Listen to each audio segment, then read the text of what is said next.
Donc l'onglet Style Store va vous permettre de venir stocker des images fixes de manière à pouvoir comparer votre étalonnage. Je vais mettre ici sur ce plan-là. Donc menu Style Store, Store ou CTRL-I pour capturer l'image. Vous avez donc ici votre image qui s'est qui s'est réduite ici en miniature. Hein. Donc nous avons ici une image fixe. Et je vais pouvoir donc maintenant comparer avec un étalonnage. Par exemple, ici dans ColorFX, je vais rajouter un noir et blanc. Voilà. Et donc, votre écran, du coup, est partagé. Et vous voyez l'image avant étalonnage et l'image après étalonnage. Dans l'onglet Style Store, toujours, on va pouvoir ensuite choisir différents types de partage d'écran. Donc là, vous avez de la gauche vers la droite. On pourrait choisir de la droite vers la gauche, du haut vers le bas, etc. Et vous pouvez aussi le faire de façon manuelle. Ici, grâce à transition et angle, on va pouvoir donc bouger la valeur transition. Vous voyez, ici, en fait, ça modifie la transition entre le plan. Voilà, je le bouge là-bas et ça modifie la transition ici. Et angle va me permettre d'orienter, si je le souhaite, hein. Donner de l'angle donc à cette valeur. Je ne sais pas si ça se voit bien pour l'instant, il faut avoir un gros chiffre. Là, je suis au maximum. Voilà. Donc donner de l'angle comme ça au niveau de l'enchaînement, donc de la transition entre le plan avec et sans étalonnage. Ça me permet aussi de comparer deux plans, hein, un avant. Comment dire, si je reviens là-dessus, pardon, je vais enlever l'étalonnage noir et blanc. Voilà. Et donc ça me permet aussi de comparer deux plans et d'ajuster un des deux plans de manière à ce qu'il se ressemble. Alors, sur celui-ci, il faudrait que je rajoute par exemple du jaune pour arriver à cette valeur-là. Donc dans les tons moyens, pas trop. Voilà, pour obtenir deux images qui correspondent au niveau de leur étalonnage. Donc l'outil Style Store sert à ce genre d'exercice, donc stocker des images fixes pour pouvoir comparer les différents étalonnages. Dernier onglet, le Render Queue ici, qui va vous permettre donc de faire le calcul des plans étalonnés. Je vais par exemple ici sélectionner les trois premiers plans. Cliquez sur Add Selected, c'est-à-dire ajouter les plans sélectionnés. Les trois plans en question donc, ont été rajoutés à une file d'attente de rendu. Ils sont là, prêts à être rendus par l'eau. Je n'ai volontairement pas choisi le dernier, hein, c'est pour montrer comment ça se passe.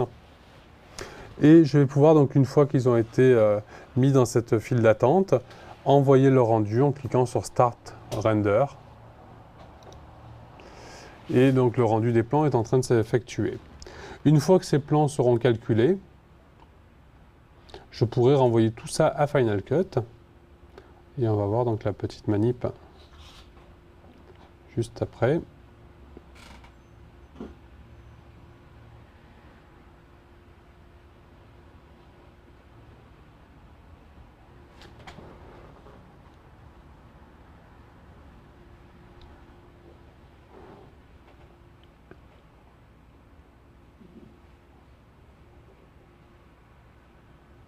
Ok, donc une fois qu'on a ici calculé les plans, je vais pouvoir aller dans le menu File, envoyer as, Send to, Final Cut Pro. Donc il va faire exactement le même travail qu'à l'export. Donc là, il m'explique que tous les clips n'ont pas été calculés, puisque le dernier, je ne lui ai pas demandé de calcul. Je lui dis OK, c'est normal. Et donc je vais retrouver dans Final Cut une nouvelle timeline. Ça, c'était ma timeline de départ, avec les plans montés. Et bien, je vais me retrouver avec une copie de cette timeline, mais from color, c'est-à-dire depuis color. Et donc ça va être une copie avec les plans cette fois-ci étalonné. Et celui-ci a subi l'étalonnage. Et le quatrième plan est ici. Lui n'a pas subi de calcul ni d'étalonnage forcément, puisque je n'ai rien fait dessus. Donc c'est tout l'intérêt quand même de ce système-là d'envoi de Final Cut vers Color et de Color vers Final Cut, puisqu'en fait vous allez conserver votre montage d'origine. Vous allez avoir une version non étalonnée et une version étalonnée directement dans Final Cut. Et ça reste quand même très pratique de pouvoir revenir aux versions d'origine des plans.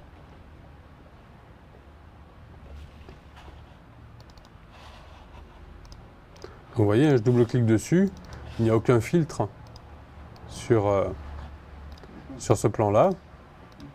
Pas de fil d'étalonnage. L'étalonnage a bien eu lieu dans Motion.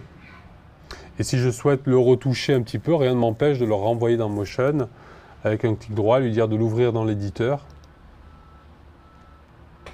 Pardon, il a mal été réglé. Là, il me l'a ouvert dans QuickTime. Il suffit, dans les préférences, vous vous souvenez de ça, hein. C'est pas celle-ci. Réglage système. Éditeur externe, voilà. Vidéo, je vais choisir Color comme logiciel.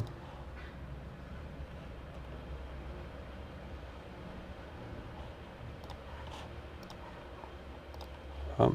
Lorsque je lui demande de l'ouvrir dans l'éditeur, il va m'ouvrir ce plan-là dans Color, je pourrai le retoucher